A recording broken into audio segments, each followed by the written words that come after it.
we connect you with relatable, accessible inspiration because we think local women are inspiring. Join us as we engage locally, inspire at home. She's local. And next up, listen to Dolores Hirschmann and Susan Finn from the South Shore Conference for Women.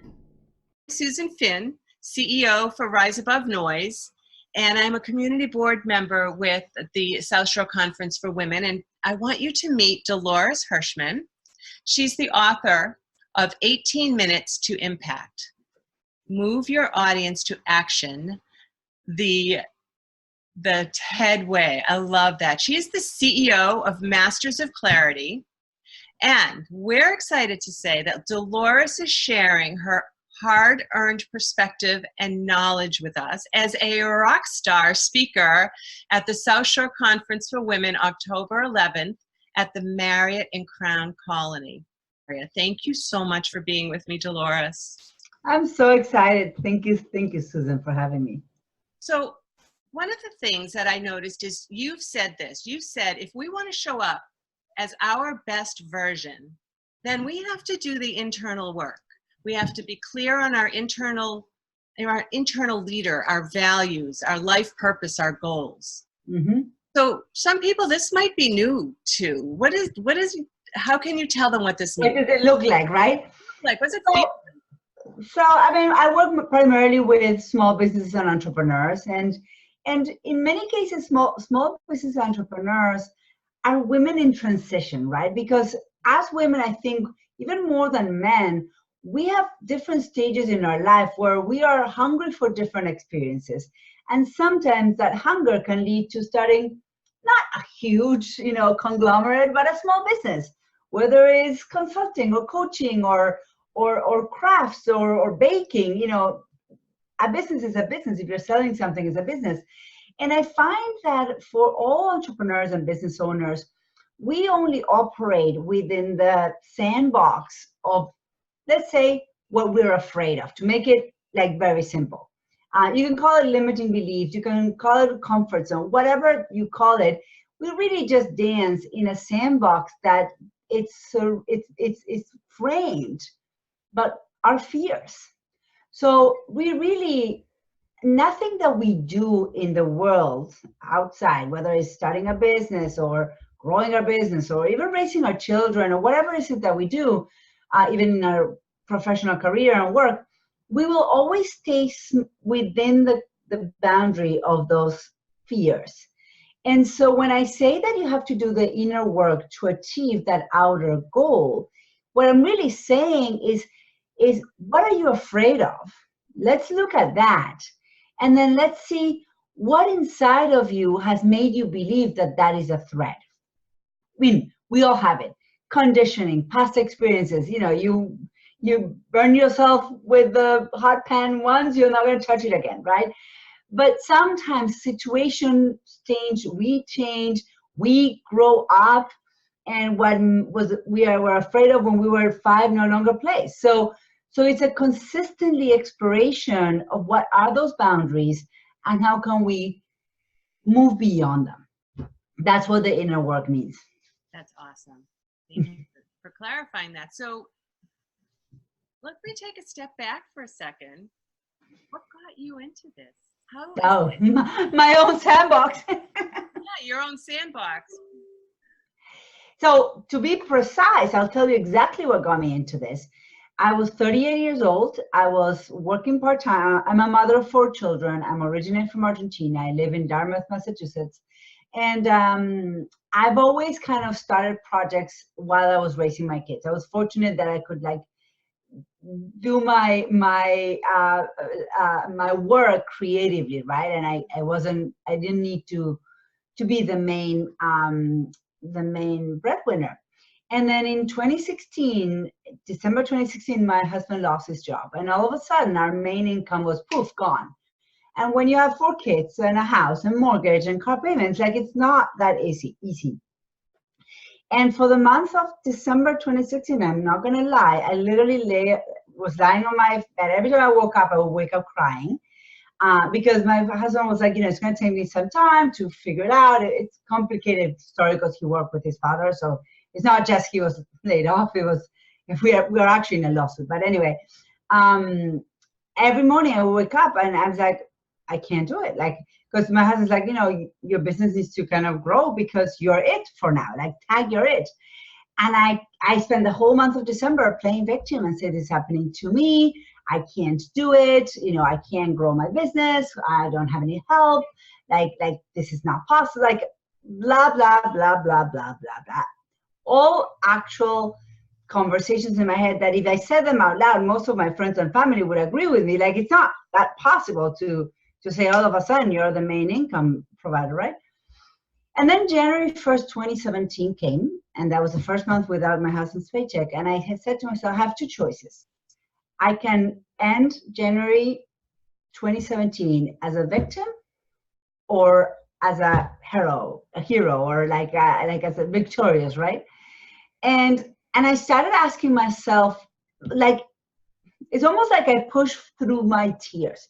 I did not stop crying. I did not stop being afraid. I did not stop being kind of petrified at some point, at some times.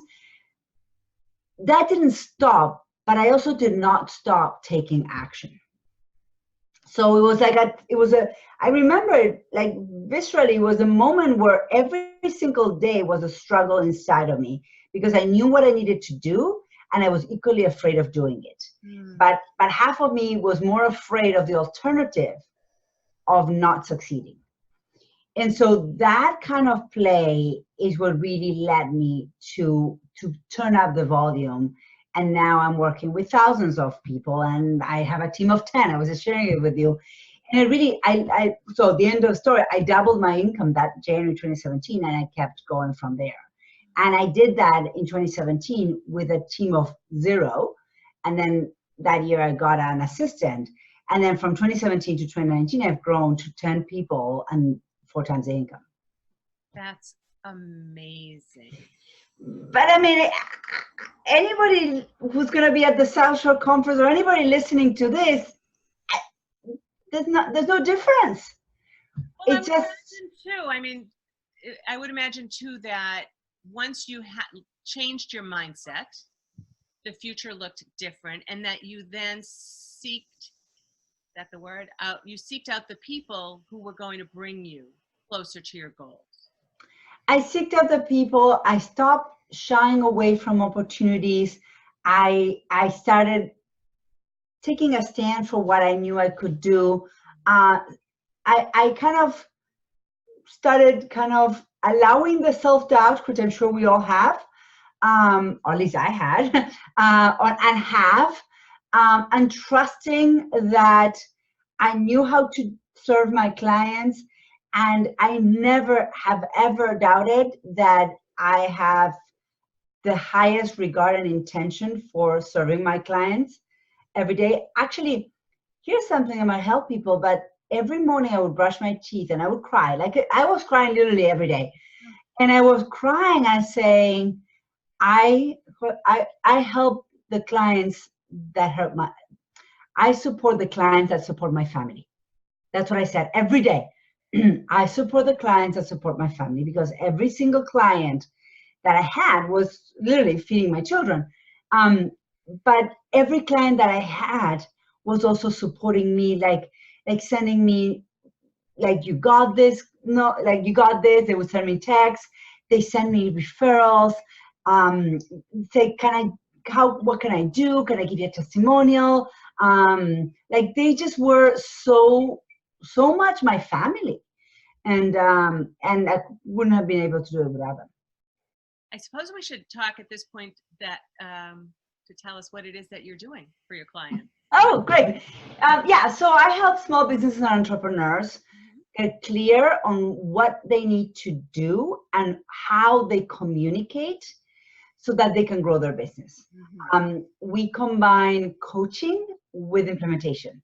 So in my coaching programs, you will have coaching with me and direction on, what is the best path forward, your business model, what is the unique way that you should grow, because there's not one way to do it. Everybody has a different way to do it. And then my clients every single month have private meetings with my team that have now grown. And by the way, I lead a team of moms. We're all moms. That's the thing. And we're actually having 2 babies. Not me, but 2 of my team members are having babies. But and so you meet with one of my team members and they work with you or do it for you in order to move your business forward. So that's basically what we do in coaching, and we have a service side where we actually take on the work of booking speakers to podcasts and live events and TEDx events, and ghostwriting books and other services. I can't wait to hear your panel talk.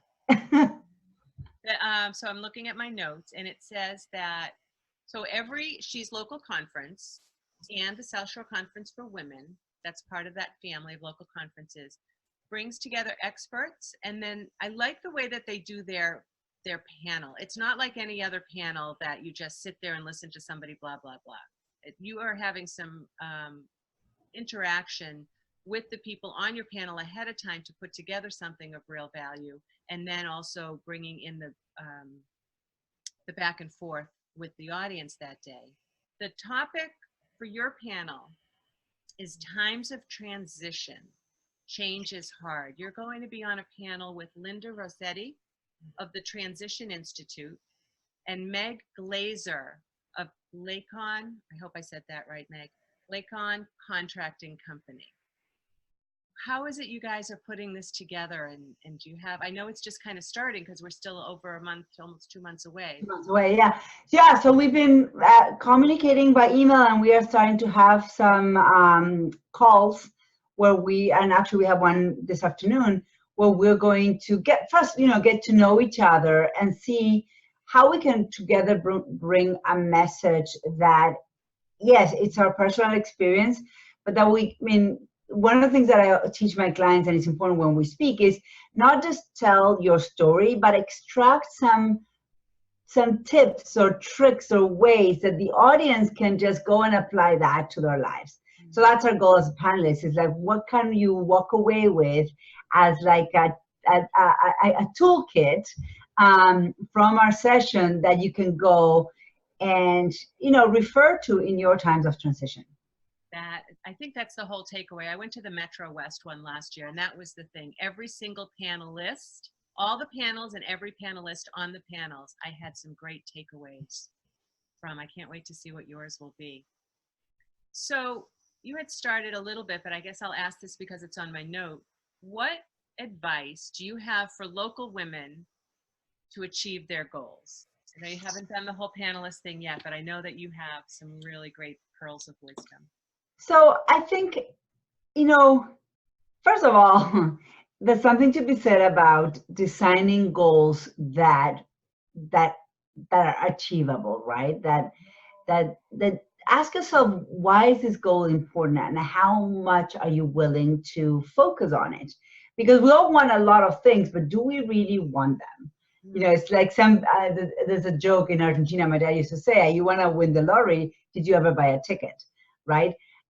So whatever it is that you want to accomplish, are you willing to show up and do the work? Because I believe that everything that we are able to accomplish in our lives, it's a combination of clear intention, clear action, and then allowing the universe to align with that intention and that action, and that surprise you with like that puff of wind that lifts your wings. That is so good. So good. We're looking forward to it. I know that we want to tell people to get their conference tickets. They are $52 a ticket. Tell all your friends to go get their tickets. The website is sheslocal.org/south-shore.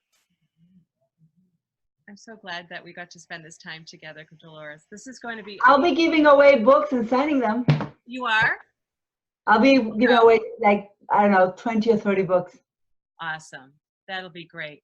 Thank you so much, Dolores. I'll be talking to you soon. Awesome. Thank you, Susan.